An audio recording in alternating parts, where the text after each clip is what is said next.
Americans are now obese. We have a huge number of people who are overweight, and so many people are saying, what's the best way to lose weight? Well, that's a question that many Americans are struggling to get the answer. Our next guest says he found a surefire path to a wellness revolution. Vitamins, health food, exercise, fitness clubs.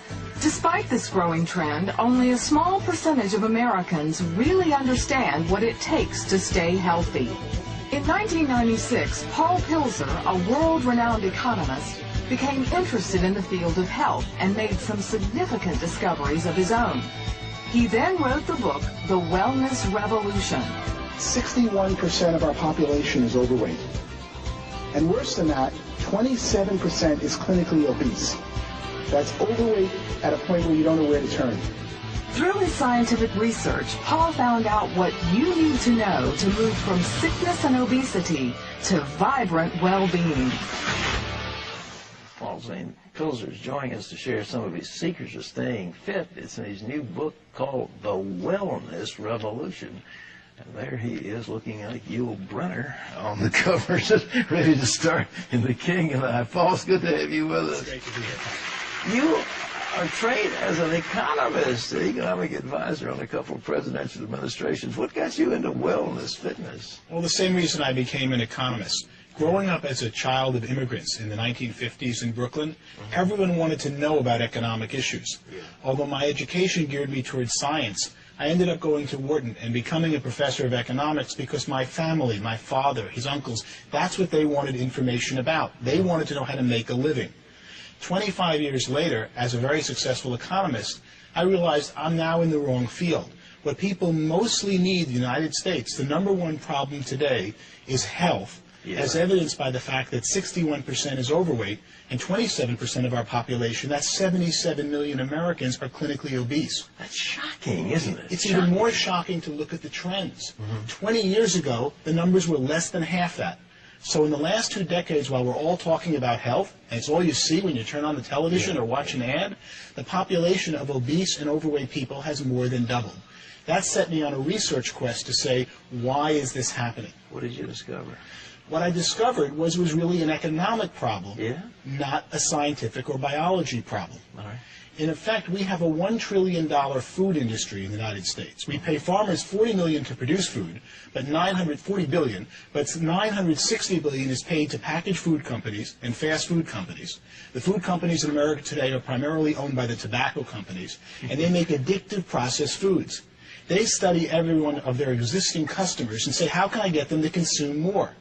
The fast food restaurants know that if you're overweight, you consume 50% more at the cash register and only take up roughly the same amount of space. But if you're overweight, you consume 50% more. You buy Absolutely, and you see it by portions of what people eat.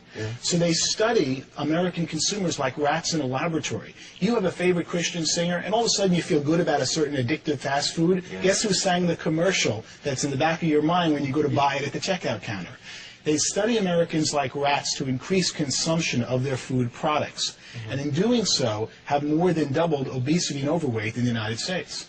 This is unbelievable, because we have a health problem that's crowding $1.5 trillion. It's run away, and obesity is one of the major causative factors: heart disease, high blood pressure, so on. Everything. And really, most of our medical problems today that are non-pediatric or non-geriatric stem from being overweight and obese. So as I studied it, I realized that the answer was an economic problem had caused being overweight and obese. As I studied it, I saw America ready for a revolution, a wellness revolution, and that there was a new industry emerging called a wellness industry. We spend $1.5 trillion on medicine, which is really the sickness industry. That's right. It's not really health, it's about when you get sick, they treat the symptoms of your disease. We currently spend, and that's what amazed me the most, $200 billion on wellness, fitness clubs, healthy foods, vitamins and supplements. Most of that didn't exist. When I ran the numbers, I could see that the $200 billion wellness industry, which is primarily today upper-class baby boomers who are consuming them. First thing someone does when they make money is try to get healthy. Oh, yeah. And they get out of the diet and kind of medical care most of us get, and they start getting healthier. And that this $200 billion I projected would grow to a $1 trillion wellness industry by 2010. Well, look, are we finding ourselves, on the one hand, we're gorging on trans fatty acids and greasy hamburgers and greasy fries and carcinogenic products. On the other hand, we're out puffing away on treadmills and lifting weights. I mean, are the same people doing these things, or is it a totally different class of people? It is really different people. And so many people who do get on the treadmills are not getting the right information. The problem is that the food industry controls, in effect, our television. Look at most commercials today for television shows are food companies. Sure. And they try to get their consumers to eat more and more of their existing foods. As the food industry focuses on those who are overweight, they make them more and more overweight. And then when someone says, I want to lose weight, I want to get healthy, they get misinformation out there because they've got this industry that controls our media that is constantly saying, how do I get you to eat more food? What should people do to lose weight? What are the tips? Well, I didn't write a book to come up with tips, but I came up with quite a few in doing my research. All right. The main one is really timing. From the time you're hungry, if you start eating food, your stomach doesn't tell your brain that you've now sated and had enough food until 15 minutes have passed. So you can see why fast food restaurants are so deadly, because you go in there hungry and you keep eating and eating and eating in less than 15 minutes, but it isn't until 15 minutes that your body knows you've had enough. When we used to eat with Grandma and they took time between each course, you naturally controlled the amount you eat because it took 15 minutes between courses, and that told your body to stop eating. What supplements? People spending a lot of money on vitamin supplements. Is there anything that people should be looking for? The main thing they should be looking for is to see that their supplements are real.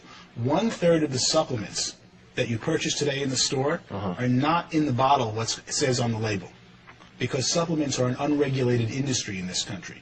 There are several companies that just buy supplements and rate them just for what's in the bottle, and most of the times what you're getting, or about half the times, you're not getting what's on the bottle. So you've got to find a brand that has in the bottle what's on the label. The wellness revolution, how to make a fortune in the next trillion-dollar industry. Where do people make money in this thing? Well, that's what I started to discover. I could see that there were 15 million Americans of 300 million who were getting healthier as they aged. You're a great example about that, especially when we see you on television. As you get older, you're stronger, you're better fit. What's going on? It's people who have time to focus on it are seeking out the right products and services to make them healthy. And that's when I could see an emerging $1 trillion wellness industry.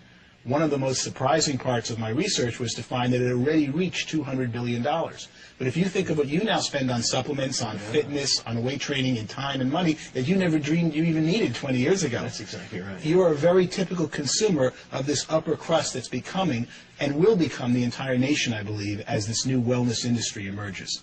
Well, boy, I hope you're right. But so, ladies and gentlemen, how you could A, be well, and B, make some money at the same time. This book, The Wellness Revolution, where you can get it? It's by Wiley Press. Is it available in bookstores? Should be in every bookstore around the country.